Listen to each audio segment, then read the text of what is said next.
Hi, everybody. Thanks for joining us for another edition of Hold My Drink, where we navigate the news and politics with a chaser of civility. I'm your host, Jen, inviting you to grab your favorite beverage, sit back, and imagine with us how to create a new American identity together.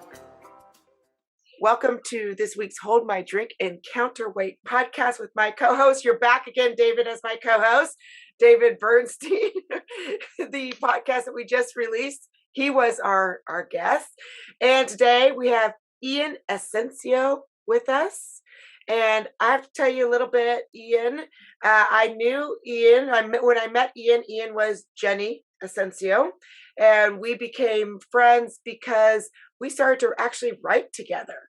So we'll tell a little bit, or not really together, but we started in the same writing mission, if you will, of connecting across our differences. And so that's how Ian and I connected, became friends, and I think, confidants sometimes in that relationship. And so I haven't talked to Ian since Ian has changed his name to Ian. So that is where we will start our conversation. But before we do, Ian, did you bring a drink for this conversation? Kind of boring. I brought water. Okay, well, I'm I'm I not that much more exciting, but I was ready to bring a daiquiri, but I figured I should wait until later for that. oh man, I sometimes feel like a little drink greases the conversation wheels. But David, did you? I brought this orange soda and I stuck a little bit of vodka in honor of this discussion. So enough to make a difference. Yeah. I'm still on my tea kick, so I think I've got some cucumber mint concoction going on there. Yeah. Ooh, I love tea. Yeah. That sounds delicious. Well, I'm trying not to. David, I have to tell you. So we're talking about dry January, Ian, and I've been good, but I've decided it's a dry January except for the weekends. Oh, you've gone off the rail. Okay, got it. But look, I'm still being good for the podcast tea. Yeah. So, anyways, all right, okay. Enough about that. Ian, so I gave a little introduction to how we know each other. So why don't you kind of start at the beginning? I know you as a heterodox thinker, someone who's always engaging in conversation and looking for new viewpoints and kind of working out who you are. So start at the beginning and let us know a little bit about your story, and we'll jump in with some conversation and questions. Well, I saw you start to call me Jenny and hesitate and then change it. And I just want to tell you that I'm still Jenny. That didn't change. I go by Ian. I'm still using Jenny professionally. Um, like you said, heterodox thinker. It's my legal name, and I have no real plans on changing it anyway because Zen Ian doesn't sound as good as Zen Jenny, and that's been my brand.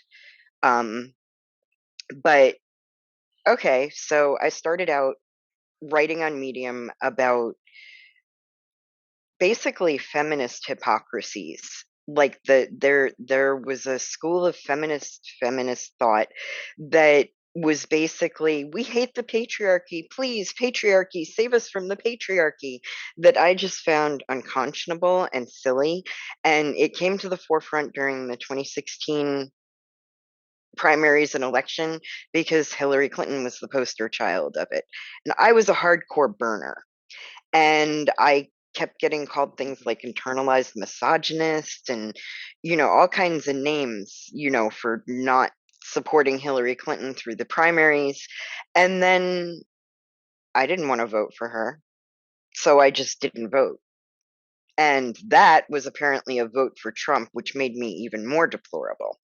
So I found that really antagonizing, and I started writing mainly, like I said, about feminist hypocrisies and defenses of vulnerable men, because women can be pretty abusive in their own right. And I've watched several men I know get torn down by women in their lives, mothers, girlfriends, wives. Um, and, that has always made me really angry since before I started writing about it. But so basically, I was already writing a lot about gender and sex and their interplay. I don't believe in gender. I think most of it, like 90% of it, is socially constructed, and the other 10% all circulates around reproduction, having babies, and, setting like nesting and the nesting that women do when they're pregnant, or the peacocking that men do to attract mates. I mean, that's all centered around reproduction. If you removed reproduction from that equation, we would just be all a bunch of people. And that's what I think about gender. It's psychology. But so it was really kind of jarring to me. Um the flip side is all of my life, ever since I was very young, I felt like, how graphic am I allowed to be? Go for it. I felt like a penis made more sense than a vagina. And as I got older and older, um, it began to feel to me like it was very frustrating to me that I didn't have one. And it grew more and more frustrating.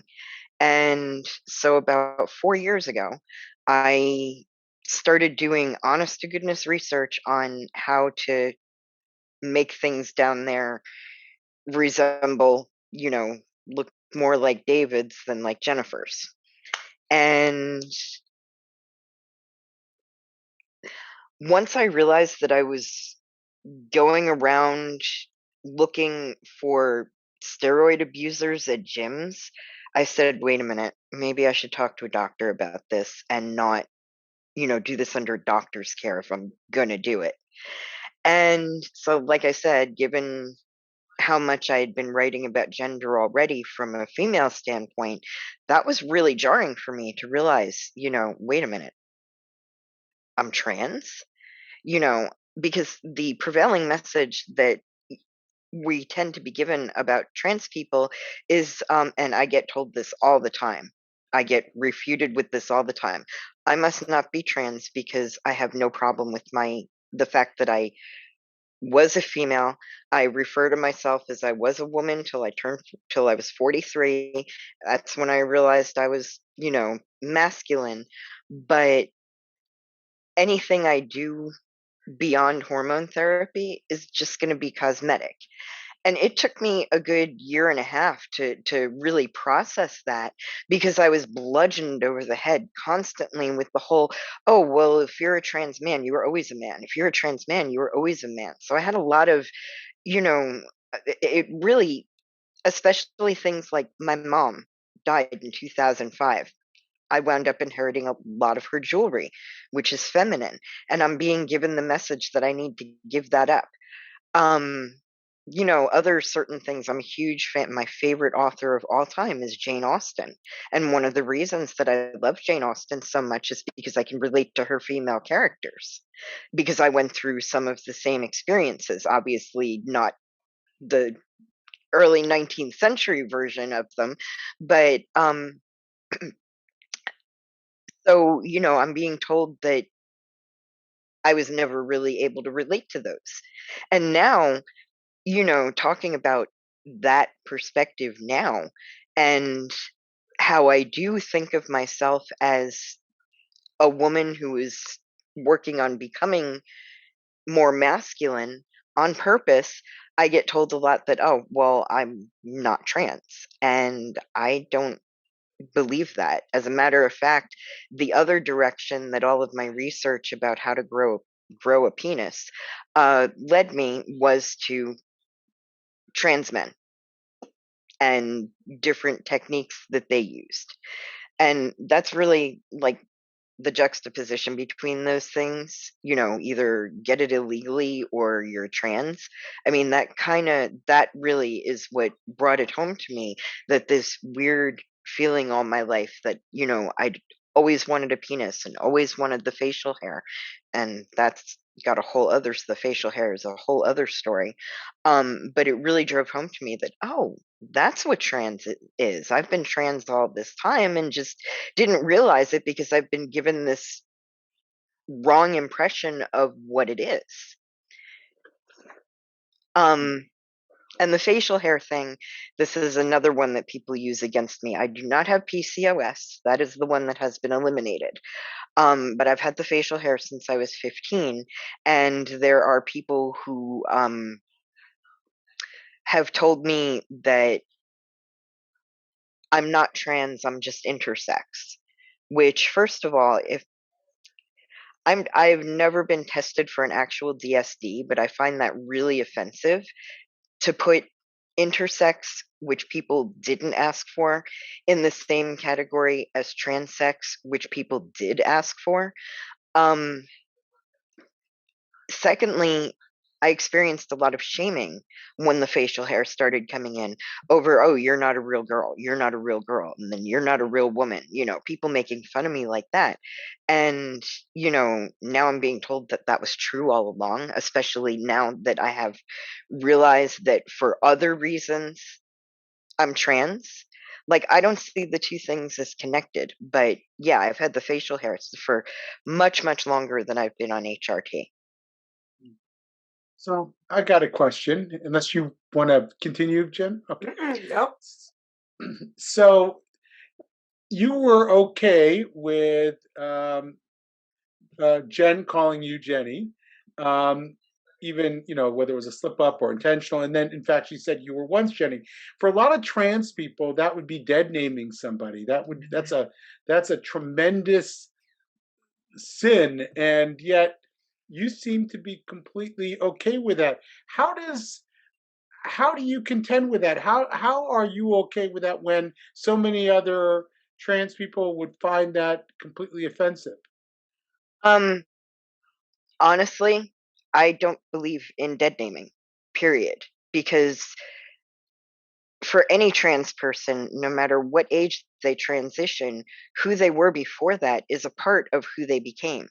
And I've seen firsthand how much harder trans people make it for themselves when they dismiss their past. Because, oh, well, I used to like hunting and now I'm a trans woman, so I can't like guns. Or, I used to be in the military, but I'm a trans woman, so I can't be proud of my military service. Or, in the like with me being told that, there's no way I could have related, sorry, there's no way I could have related to Jane Austen because, I was always a man. I find that kind of thinking, that's the kind of thinking that, like, really, that's what I had trouble with for so long. Between the time I realized I was trans and the time I actually started HRT, that's the thing I was struggling with for so long was, does transitioning mean I have to erase my past? And I was being given the messaging that, yes, Jennifer is your dead name. You're Ian now. You're only Ian. You were only ever Ian. And that's like, until I started doing that research, it never occurred to me that I could transition, you know? So, yeah, it's fair to say that I thought of myself as a woman until then. In fact, I called myself I was a woman for 43 years. Now I'm a trans man.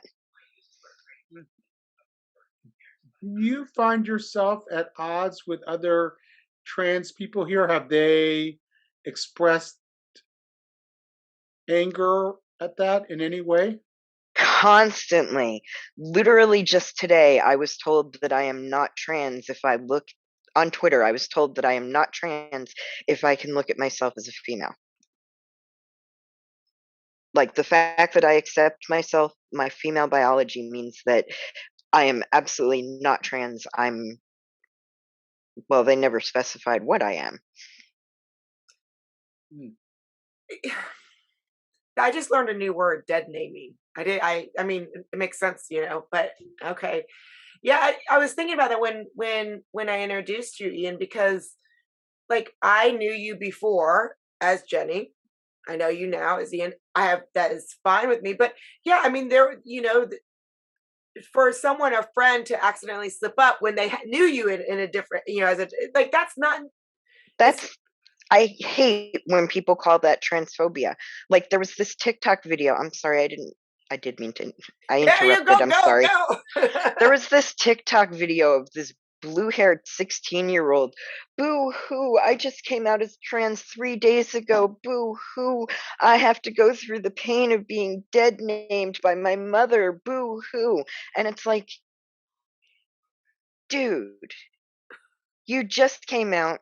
This is a person who's been calling you by your dead name and, dead pronouns for however old you are, and you're expecting them to just change overnight. And I got that big wake up call when I admit it. I did the same thing to my husband when I first came out.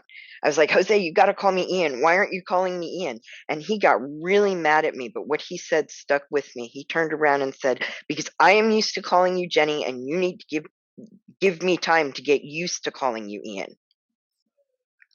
Oh shit, this is a transition for him just as much as it's a transition for me. And that was a big lesson, is that the people around me are transitioning too. And quite frankly, I pretty much anybody who knew me before or knows me professionally gets a free pass. I don't mind being called Jenny because it's such an important part of who I am that it's the name I've been using to write professionally for 20 years now. Mm. So tell me a little bit more, if you don't mind, about how your husband dealt with all this. Did he always know you wanted to become trans, and how is he dealing with it? Does is your is your husband heterosexual, and is that now in his own mind changing? How does he think about this in himself? Um, well, I hadn't I I've posted this on Twitter and that's about it. My husband actually passed away last February. Oh, I'm sorry to Um, hear. Oh, I'm so I sorry, Ian. That's actually why I haven't been writing as much on Medium and Substack. I wrote this wonderful article about coming out and what it meant to me, and I posted it on my birthday. And 3 weeks later, we all got COVID, and my husband wound up in the hospital. And I haven't been able to bring myself to write really about anything else because I feel like it's selfish to write about myself when I really feel like I need to say something about my husband and how much I loved him and how supportive he was. And that's really the answer. When we first got together, I told him, I have this weird sex thing. I want a penis, and all of these. I want hair on my chest, and I would really love to enjoy my facial hair rather than be ashamed of it. And that was a very nice night in bed. Nice. He never had a problem with it right from the start. And like I said, the only thing he ever really got annoyed with me about was trying to, get him to call me the different name prematurely. I Mm. mean, he was always, in fact, for a little while, I was going by Ian Toshiro because my handle on, as Jennifer knows from my address, my email address, my handle online at the time was Shiroe Makabe, which is based on the name part. The first part is based on the name Toshiro, which is after Toshiro Mifune, one of the all-time greatest actors in the world. And he kind of combined them. And like, I still have this. It's something that I keep because it was from him and it meant so much to me. We had these whiteboards that we write our grocery lists on, and the top of one of our whiteboards that is no longer in use because he wrote this says, "I love Jenny Rowe." Mm. So, like, he was really cool with it. He really worked with me. He was really accepting of just about everything. Um, like I said, the only thing he had a hard time with was the name. He is the one who cut my hair the first time. Like my first men's haircut was given to me by my husband. And I shaved my head actually back in March. And the only reason that I didn't do it sooner, we were going to do it for Valentine's Day, but we all were sick. So we decided to do it when we got better. I'm so sorry to hear about your loss, Ian. Thank you so much. I appreciate that. I feel that's so heavy. I don't want to move on to something then, but I have some questions on like just these are just general like me talking out loud questions on what you had mentioned earlier about the idea of gender. That's still something that I'm not sure that I fully understand, the difference between sex and gender and whether or not there is a difference. And you'd mentioned something about like preening and that 10% is where it's really about reproduction and whatnot. Now that you are taking hormones, I suppose that you are. I think that you mentioned that you were. I don't want to make an assumption, but do you think, and maybe this is just me not being, I'm not very smart on these things, um do hormones play a part in creating gender? So when we talk about, I know you said that a lot of it is socially constructed, but let's, men are typically maybe more aggressive. Women are typically, again, I'm stereotyping, but generalizing, maybe more general, more nurturing. I mean, to me, when I think about gender, that's how I think about gender. Like sex to me is like what you were born with, right? Those, your body parts. Gender is more, I do think that there is. I think that I would say, see, I would say 50%. I'd say 50% is social construction. And then 50%, I'm wondering if there isn't something biological that actually creates gender, which, isn't sex. It's maybe the more aggression or what do you think about that? Am I totally off base, or educate me? First of all, I haven't finished reading The End of Gender yet. I started it. I got about 2 chapters into it and school started, so I had to put it aside. But I really, Deborah So is somebody whose work I really admire, and that's a book I really need to finish one of these days. Like soon, hopefully. Um, I could see, I mean, in my own experience, I really don't feel like I've changed that much from, when I was on you like nature versus when I started hormone therapy.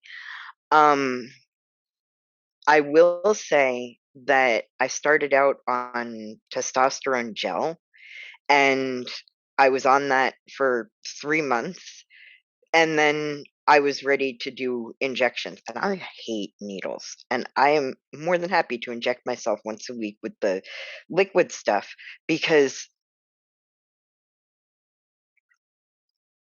putting the gel on felt felt like I like and felt like I was someone who had eaten almost enough to be satisfied, but not quite, if that makes any sense. Hmm. So I can see absolutely where the hormones play a part in it. Um, I mean, my ideas about gender come from my observations of life. My mom, if you put her behind the philosophical veil of ignorance, you never would have guessed that my mom was a woman. My mom was an athlete. She rode horses. She sailed boats. She had a smart mouth. She would have been constantly, dunked in lakes or accused of being a witch if she lived in the 1600s or something. But I mean, if you put her behind the veil of ignorance, you never would guess that she was, female. And then out comes this, and to top it, like, the other side of my mom, she loved doing her nails. That's where I picked up my love of doing my nails from. They're not done right now, but I haven't stopped that just because, and that was another thing that I had to reconcile. But anyway, so, and I've known enough vulnerable, gentle, nurturing men. I don't use the term cis. I think it's very insulting because cis is the norm. we can complain about cisnormativity and heteronormativity as much as we want to. They're still the norm. They're still the majority, the vast majority. So I try not to use the word cis. So henceforth, it's men or trans men, women or trans women.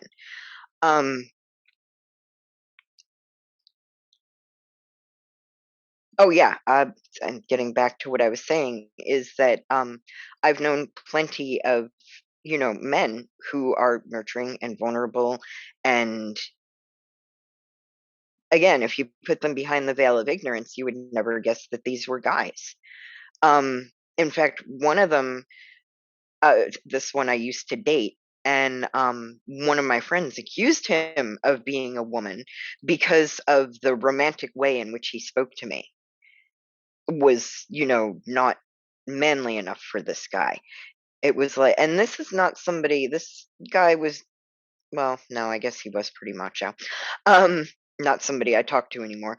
But I mean, just the fact that aggressive women and sensitive men exist, um, speaks to a disconnect between gender and sex. So I don't know if I would say 50-50. I'd be willing to give it 75-20 or 70-30. We can barter. You know, our friend Xander talked about how when he was a woman, and I think he was a pretty hardcore feminist in those days, transitioned and saw another side of men that he didn't fully understand. That, in fact, he realized that many men were actually much nicer, much more compassionate than he ever previously thought. Um, what's been your experience in that? Can I add there too, Ian, before Sure. you answer? In addition to what David just said, one of the things that Xander said that I found the most shocking was how dangerous. You always talk about the danger of being a woman, which is legit, right? But he didn't realize how dangerous it was to be a man. Like he's like, I'm always worried about if I'm going to get beaten up or if I'm going to get in a fight. And I think that goes to some of the stuff that you were not only just said, but when we met, that you were writing on that empathy and that compassion towards the male perspective, because they were kind of just being completely bulldozed. So anyways, going back to David's question, yeah, I wanted to add to that what you're, if you saw that as well in your transition. One thing that I was worried about with my transition is that I have I guess I just have one of those faces where people just feel really comfortable opening up to me. And fortunately, that turns out to have been something that didn't go away. But guys have been opening up to me since ever. Like as far back as I can remember in my life, guys have been opening up to me about things that they wouldn't normally open up to with each other, I guess. Well, actually, I'm seeing more that maybe they do open up to certain select of their friends about it. Yeah, guys are a lot more sensitive, but like I said, I've always known that because of the things that have been confessed to me by guys who weren't looking for anything from me. They just were looking for somebody to listen, and I just happened to be the person there to listen. Since I've transitioned, I'm still the person who listens, and I'm glad, like I said, that hasn't changed. And I'm finding out that the things that I was told when I was perceived as a woman and the things that I'm being told now are pretty similar. Yeah, guys are a lot nicer than they're given credit for. And it's kind of funny that you say that because when I've been to trans inclusive pride meetings, one thing that the trans women are always saying is that men are pigs, toxic masculinity, and that might be their experience, but that's very rarely been mine. And I mean, as a girl, I was pretty voluptuous. Like, I'm still pretty voluptuous. I haven't had any of that kind of work done yet. But I matured, like, hit puberty at 8.5. So, fourth grade, I'm walking around with a size C cup bra, by the time, I fully matured, even before I had my son, I was 36 double D, 28, 36 were my dimensions. I mean, we're not talking about, somebody who we're talking about somebody who's hyper feminine looking. In fact, in fact, can can you see that? Yep, yep. That was me. Yeah. So I think I know where you're going here, in terms of sort of the politics of trans issues. It's very striking to me. You think that issues like race and racism are sensitive and hard to talk about in a public way, but I've realized that talking about trans issues is even more fraught. And um, Cough, Dave at what Chappelle cough. yeah, that's a Dave Chappelle cough. You know, if you want to talk about, well, is it a good idea to give an 11-year-old puberty blockers? Is it a good idea to allow a 15-year-old to go through hormone therapy? Is it okay for a trans woman to compete in sports against natal women? How should we regard these issues? These are tough issues, and I'm not claiming that there's no good case to be made that trans women athletes should compete. I think I feel like people haven't fully discussed them yet, or they feel like they can't discuss it, and that's not healthy. I'm not sure it's the best model for social change either. I agree What is your wholeheartedly. yeah? So what is where are you with all that? Well, for one thing, now that I've begun transition and have been on the hormones for a few years, um, I am definitely different physically than what I was before. I'm still closer to woman, but I'm not. I'm too far removed at this point to where I wouldn't want to participate in female sports because, I'm on T. That's cheating. That's like literally being on steroids because that's what T is. Um, I think we're our own category, and I think there is so much of an emphasis and a fight to be accepted as our gender identity rather than as our biological, not just our, well, it's not about just the biological sex, but like we're trying so hard to ignore biological sex in favor of gender identity, or at least a lot of these protesters are, that it's just getting extreme and silly. Like these people who insist that that I was always a man, or that a trans woman is exactly the same thing as a natal woman. No, they're not. And so ultimately, yeah, I believe that when it comes to things like sports and prisons, third spaces, Hmm. bathrooms, Hmm. the thing about trans women in bathrooms, and it's largely an issue between trans women and natal women at this point. But the thing about that is that I remember 10, 20, 30 years ago when you didn't hear quite as much about trans issues, nobody cared. Mhm. Hmm. Right. You know, especially like nobody cared. I mean, That was what. that was it. It didn't become an issue until trans women started going, well, we need to be accepted as the same exact thing as natal women.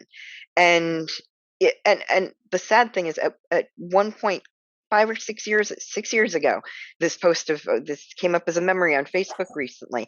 I actually was singing that party line, trans women are women, trans women are women. It took being trans myself, realizing that I was trans myself, to realize that there was a difference, but there is a difference. And there are a lot of trans people that really would probably be a lot healthier if they accepted that. Yeah, Debbie Hayton said something. Speaking of thinking outside the box, that I thought was really interesting, and it changed the way I thought about. you just have, like, if you're having a sports event, right? You can have whatever, female, male, and all. So like you get to choose if you want to compete in the all. You might be competing with men. If you're a female, you might be competing with male. You might be competing with trans. Like that's a choice. And then if you want to compete amongst natal female or natal male, that's a choice. Like so, I don't know why we make things so hard. Like that sounds like, I mean, is that, would you, I feel like, Ian, you would agree with that. I mean, is that something though that you think other people would agree with, or is there just more that need to force the issue? So many trans people, their identities are so steeped in being accepted as their transitional sex rather than their natal sex that, first of all, I consider that very unhealthy. And one of my majors is psychology, so it's not like I'm talking out my ass here. But it's that's why nothing is getting done, because you've got these trans women, and again, it seems to come mostly from trans women. And it sounds like I'm picking on trans women, but I've only seen 2 trans men do it, 3 trans men do it in my entire history of 20 some odd years of being exposed to the trans community. And 2 of those people are Chase Strangio and Elliot Page. Other than that, is mostly tends to come from trans women. Is you need to accept us as women, you need to accept us as women. And their mindset is so steeped in you have to see us as women that there's no compromise, at least not from the extreme ones. And now, though, more and more trans people, a lot of trans women like Debbie, are starting to speak out against that and be like, just because I'm a trans woman doesn't mean that that's how I think. Back off. And that's a good thing, because formerly these people were the silent trans, the people who transitioned to get some peace in their lives, and they attained that peace and never really needed to speak about it. They were the people that the women in the bathroom never noticed were, actually trans women and not natal women, because they just went about their lives. And these people who just wanted to go about their lives are now having to out themselves and come out to talk, and talk about this from perspectives that counter, what's being touted as the trans party line. The fact of the matter is, with trans rights activism, the lunatic fringe is running things, and we're already the lunatic fringe. We've got the lunatic fringe of the lunatic fringe being the mouthpiece for trans activism, and that's the biggest issue. That if we could just get past that, maybe we'd start to see some compromise. And I am not saying that anti-trans people are innocent, because there are some very anti-trans people out there. I've watched them the past couple of days on Twitter. They've been crapping on Buck Angel. I think they even dead named him, which I don't think Buck gives a shit about that kind of stuff, but that's still very rude, and they were doing it to be malicious. And these were basically open and honest to goodness transphobia. Like that, what these people online were doing, in the name of gender critical thinking, was open transphobia. And I don't use that word lightly, because I think it's way overused. E.g., J.K. Rowling is not a transphobe, neither is Graham Linehan. But these women were being vicious and mean, and for no better reason than to put words in Buck Angel's mouth and Upper Hand Mars's mouth and the Gender Dysphoria Alliance's mouth, and say that they stand for things they absolutely don't stand for. I have a question for you. It's about sort of diversity within the trans community. I know this is anecdotal, but based on your experience, what percentage of the trans people that you've come across do you think sort of toe the party line? And to what percentage do you think thinks everybody should take a chill pill, and we're doing all doing the best we can? Um, that's an interesting question. Um, it seems like the vast majority toe the party line, unfortunately. Um, Not to say that there aren't realists among my personal acquaintance as well as my online acquaintance. There was this one trans lady who, you know, basically said, "My fake boobs," she put it exactly like that, "my fake boobs are how I express who I am."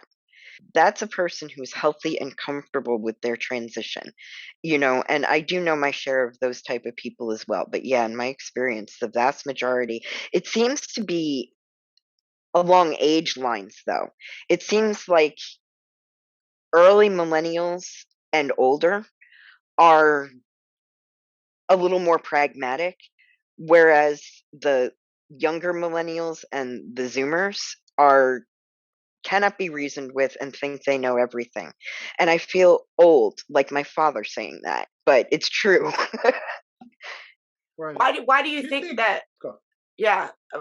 Why do All you right. think that Good. that age difference? Like, what happened to create that different thinking? I really don't know. Yeah.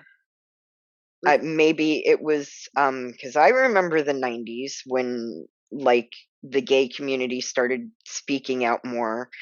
Um, at least they did in Raleigh, where I was at the time, and I was friends with a lot of the gay community in Raleigh. But I mean, maybe it was that. I don't know. Maybe it was the emergence of figures like Lady Chablis and Buck Angel and um, more awareness that transsexual actually existed. Mhm. These days, I think the one of the biggest problems is with the idea that you don't have to have gender dysphoria to transition. So now everybody's doing it because it's the cool thing to do, or that's the way it seems. And the ones who are like that also seem to be very vocal about it. Um, I've heard them called Can I answer? transtrenders. That's cool. Yeah, that's a good.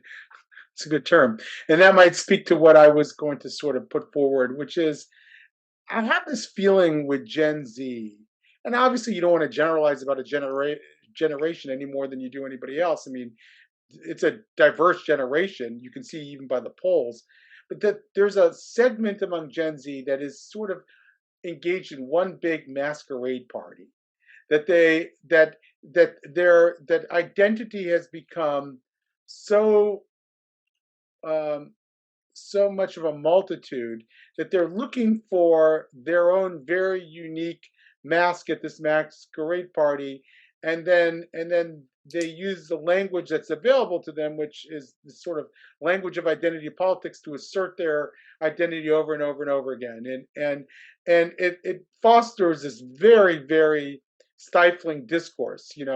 I am this, you must respect this, that I'm on, only I get to define this for you. It's not only am I am this, okay, that's cool, but I get to define exactly what it is, and I get to define your thinking about what this identity is. And I think and I just get the sense that that's sort of a you know, what do they say? What did Shakespeare say? All the world's a stage, and all the men and women are merely players. I feel like there's a lot of players in this, and I don't know, in that sense, whether the generation's going to sort of grow out of it, or if that's sort of part of their permanent political expression. Ooh, that's a little bit scary if that's part of their permanent political. Uh, I feel sorry for my son and his children, um, as well as myself, Yeah. provided I get that old. Knock on wood. Um,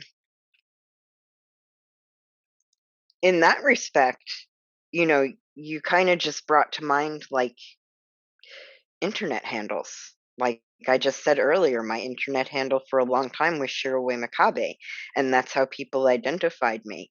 And when you've got that anonymity you can live with, I mean, Shiroway Makabe came from Makabe, which is the name of Toshiro Mifune's character in the movie Hidden Fortress. It's the family name of the character. That's where I got it from, and I was Makabe before I was Shiroi Makabe. But that's how people knew me. And then there was an ex of mine who played female characters, went by female names. Everybody assumed that he was a girl. And he was my first very bad example of what trans means.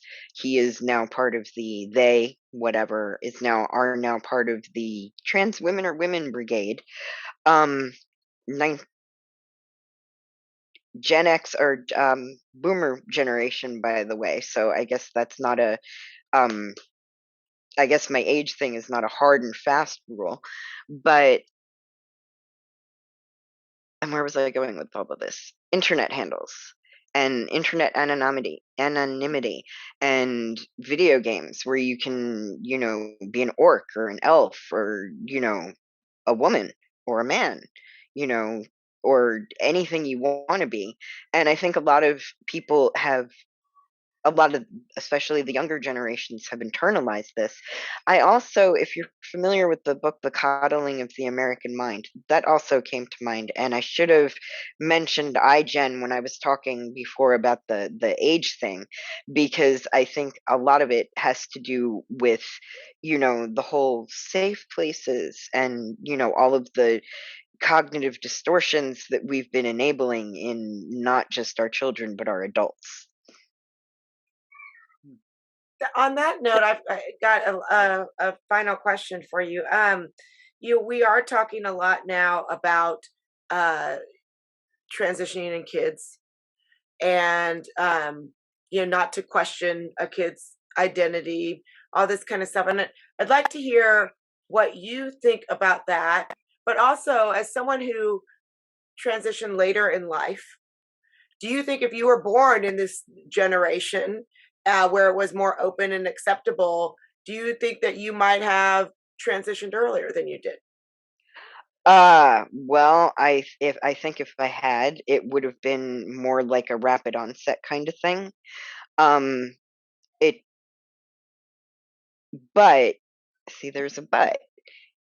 I did notice how I felt about penises as young as 4 or 5.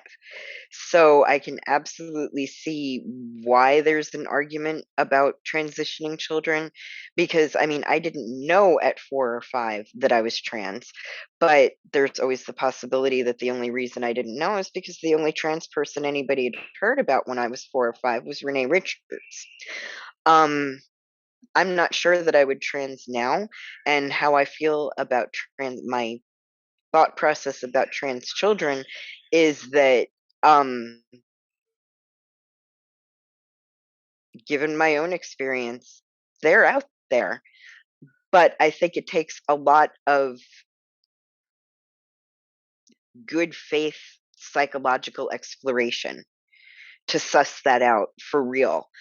Or, do I like playing Han Solo because I like the character, or do I like playing Han Solo when I'm playing Star Wars Pretend with my friends because I'm actually a boy? Um I think I think a lot of psychology though is aimed at affirmation, and I that's really frustrating to me, because I mean that's what's keeping the trans children debate alive. I do believe they're out there. I do not believe there's as many of them as being portrayed. I think introducing the term transgender and terms like non-binary just muddies that issue. Um but I do think it's on a case by case basis, because there are some out there. I don't think I would have been one of them, but there are some children out there that absolutely would have benefited from being able to transition earlier. But you got to be careful. Right. And how do you know that? That's the other Yeah. issue. How do you, if you're not the kid himself or herself, how do you know what they're ready for?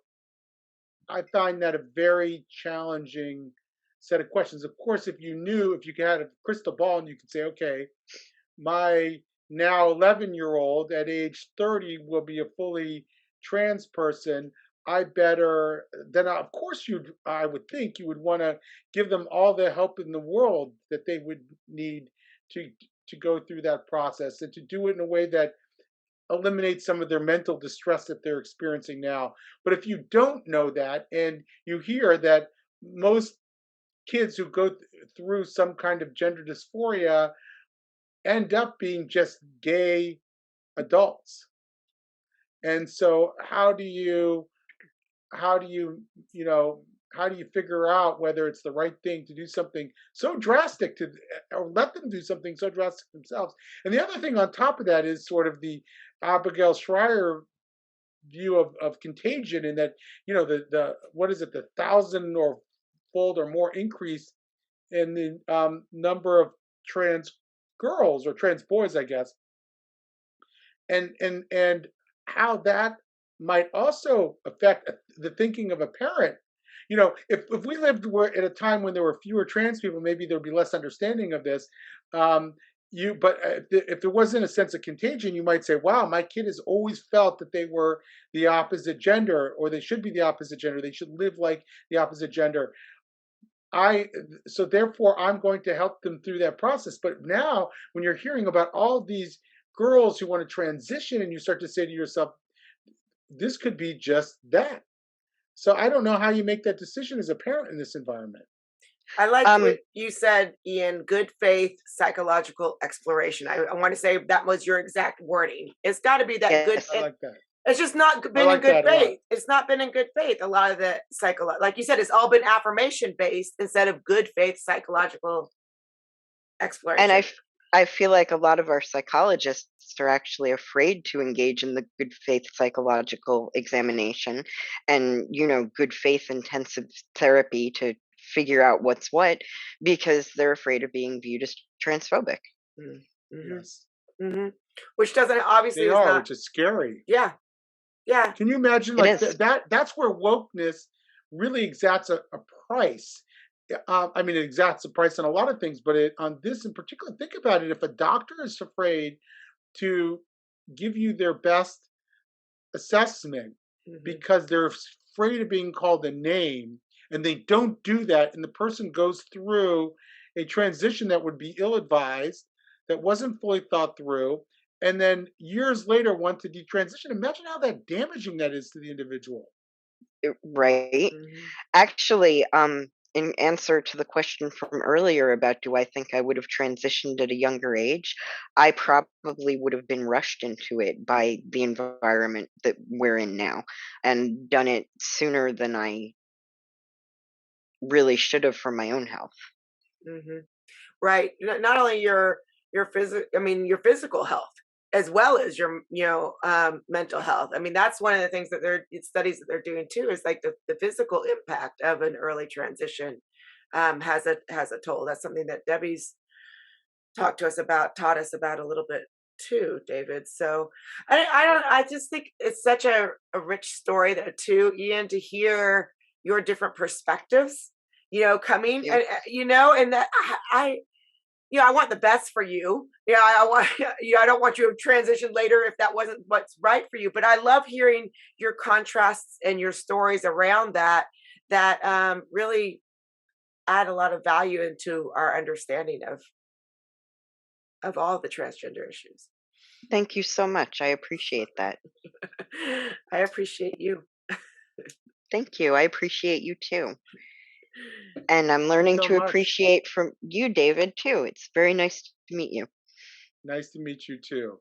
Nice to meet you too. I'm glad to see somebody and meet somebody who's really thought through these issues and doesn't get trapped in the ideological discourse that we've all been handed, that they've thought critically about it and are able to think for themselves. It's so good. So, welcome to the club. I mean, you've been in the club, but I'm finally speaking out with it.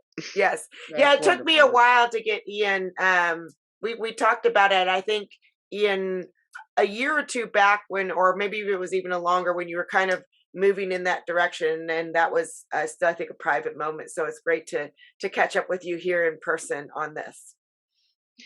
Thank you. I can't stay silent with what I see going on around me. And the trans activism and extremism and ideology is really what kept me from realizing that I was trans. So, if me saying what I'm saying helps just one trans person realize that, that they don't have to buy the ideology, they can still be who they are, or helps one person who thinks they might be trans, sit down and question it, then I'm satisfied. That's wonderful.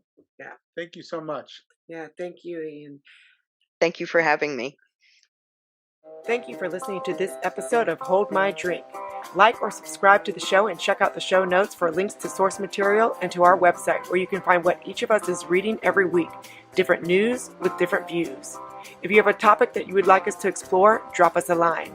And join us next week as we say Hold My Drink and the conversation gets real.